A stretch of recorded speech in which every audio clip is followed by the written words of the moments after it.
청취자 여러분의 건강을 응원합니다. 라디오 특진 김도원입니다. 네, 인생 최고의 행복, 아무런 조건 없이 서로 사랑하는 배우자를 만나는 거 아닐까요? 그런 배우자를 닮은 아이를 가지고 싶은 것은 모든 부부의 소망이겠죠. 오늘도 난임 부부의 점심 메뉴 연어구이입니다. 오메가3가 풍부하고 임신을 돕는다는 음식이죠. 여기에 자궁 건강에 좋다는 더덕구이에 강황을 넣고 지은 밥까지. 빠질 수 없는 것도 있죠. 미역국입니다. 임신에 좋다는 음식으로 차려진 밥상. 벌써 2달째라고 하는데요. 이러한 부부의 노력의 결실 과연 맺을 수 있을까요? 아기야, 어서 우리에게 오렴.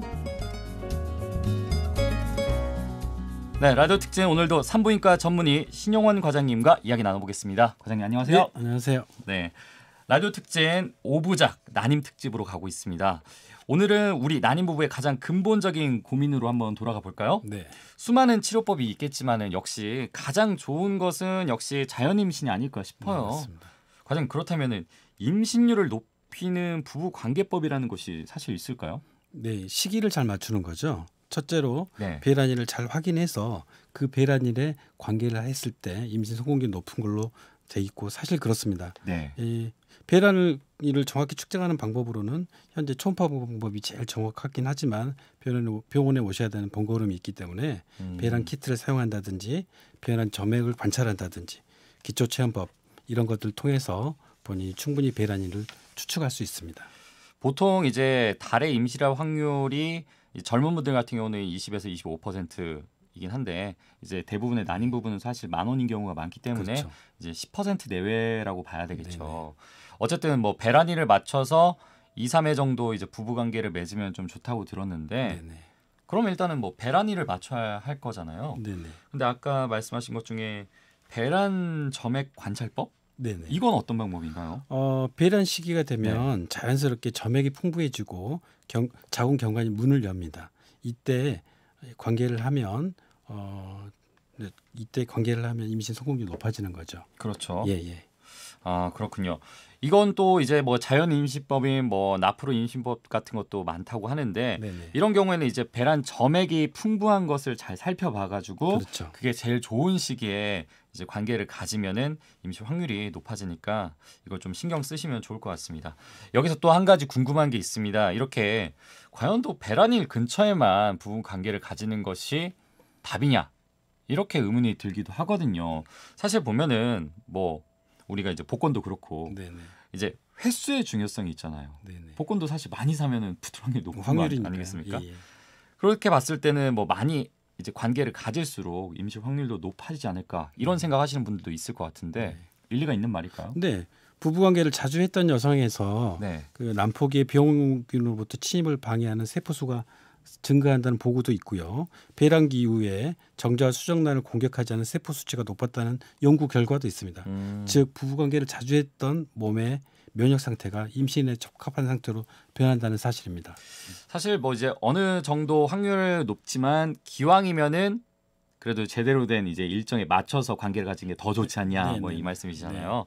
사실 이렇게 되면은 부부 관계가 이제 아기를 얻는 의무감에 이제 관계를 할 수도 있는 거잖아요. 이렇게 그렇죠. 되면 우리 아기를 위해서 하자 뭐 이렇게 되기 때문에 어떻습니까? 뭐 특별한 방법은 없을까요? 뭐 심리적인 요소도 영향을 줄 것 같긴 해요. 예. 네. 저희가 난임 치료를 하다 보면은 저희가 이제 배란일을 지정을 해준다든지 부부 관계를 하시는 날짜를 지정해 줬을 때 부부 관계를 못 하시고 오는 경우도 많고요. 네. 또 부부 관계 자체가 의무적이기 때문에 임신의 성공률이 많이 떨어집니다. 하지만 행복한 부부 관계를 하게 되면 네. 그때 느끼는 오르가즘 자체로 점액이 풍부해지고 정자의 자궁 투과성도 높아지고 또한 자궁 수축력 또한 좋아져서 임신 성공률이 훨씬 높아지는 걸로 돼 있습니다. 그러니까 의무감을 좀 버리고 정말 사랑하는 마음을 그렇죠. 가지고 예, 해야 예. 임신도 더 잘 된다 네. 이 말씀이시잖아요.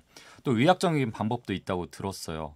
과배란 주사라고 아시죠? 네. 이거를 시도해 보시는 분도 많다고 하던데 굉장히 아프다고 들었습니다. 저도 영상 몇 개를 봤는데 여성분의 이제 배 쪽에다가 이렇게 찔러서 주사를 하더라고요. 그래서 막 멍들고 막 이런 모습 봤는데 정말 그 안타깝더라고요. 이런 고통을 감내해서라도 나는 우리 아기를 얻고 싶다 이런 마음인데 이런 과배란 주사를 통한 자연 임신 확률 좀 난임센터에서도 효과를 좀 보는 편인가요? 그렇죠.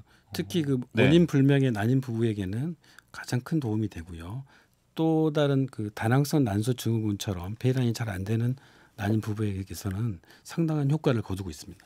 이렇게 봤을 때는 또 이제 사실 과배란 주사는 여성의 고통을 동반한 거잖아요. 네. 여성의 배에 이제 찔러가지고 이렇게 하는 거니까 반대로 그러면은 남성분이 의학적으로 도움을 받는 것도 존재할까요? 그렇죠. 만약에 경미하게 남성의 정액에 문제가 있을 경우에는 네. 인공수정을 통해서 충분히 임신에 성공할 수 있고요.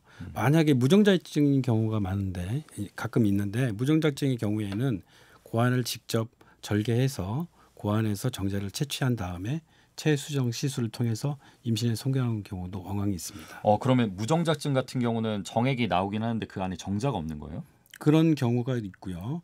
정자가 나오는데 길이 막혀서 정자가 나가는 길이 막혀서 무정자증인 경우도 있습니다. 이런 경우는 정말 난임센터를 방문해서 검사 못 받으면은 임신할 수가 없죠. 네, 그리고 평생 모를 거 아니에요. 나 네. 나오는데 왜 뭐가 문제냐. 네네. 꼭 이런 거는 부부끼리 대화가 진짜 필요한 것 같습니다. 네. 그렇다고 또 이제 또 물론 이제 부부의 입장에서는 할 수 있는 건 다 해보지 않을까 싶은데 네네. 부부 관계만 한다고 답은 아닐 것 같아요. 네네. 피해야 되는 경우도 있다면서요. 수정 후에 그러니까 부부관계 후에 일주일 정도 되면 착상이 이루어지는데요. 이 착상 시기에 부부관계를 2번 이상 하게 됐을 경우에 네. 임신 성공률이 그렇지 않은 경우에 비해서 40% 감소하는 걸로 보고돼 있습니다. 그래서 배란기 즈음에 만약에 부부관계를 했다면은 한 일주일 정도는 조금 주의를 해주시는 게 좋지 않을까 생각합니다. 네, 알겠습니다. 오늘 이렇게 자연 수정에 대해서 알아봤습니다. 네. 다음 시간엔 인공 수정 부분에 대해서 이야기 나눠볼게요. 네. 지금까지 대자연병원 난임센터 과장 신용원 산부인과 전문의와 함께했습니다. 오늘 말씀 고맙습니다. 네, 감사합니다.